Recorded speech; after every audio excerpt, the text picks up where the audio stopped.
34esima giornata del campionato di Serie B, partendo dall'anticipo di ieri, il pareggio tra Frosinone e Avellino 1-1, poi Bari batte Latina 2-0, Benevento batte Ternana 2-1, Carpi e Provercelli 0-0, Cesena Brescia 1-1, Entella batte Ascoli 2-1, Perugia Pisa 2-2, Salernitana Cittadella 0-0, Spal Novara 2-0, a Verona Spezia batte Verona 1-0, a Vicenza Trapani batte Vicenza 1-0. Subito la classifica, appunto Spal e Frosinone a quota 61, Verona 58, Benevento 54, Perugia 52, Cittadella 51, Entella e Bari 50, Spezia e Carpi 48, Salernitana e Novara 46, Avellino 41, Provercelli 39, Ascoli 38, Cesena 36, Brescia e Trapani 35, Vicenza 34, Pisa, Latina e Ternana a quota 32.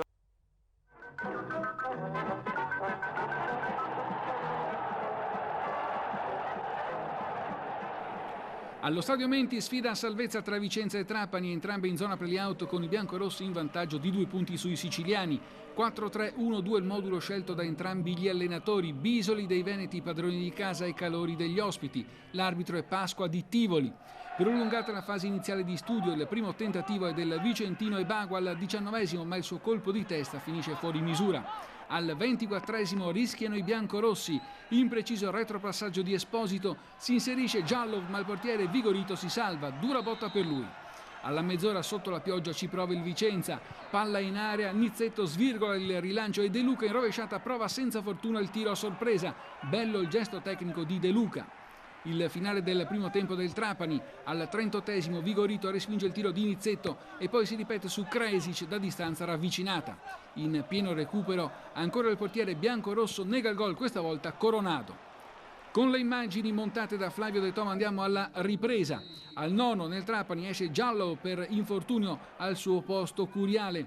Avvio convincente dei siciliani, al 15esimo Coronado calcia dal limite, Vigorito si salva in corner.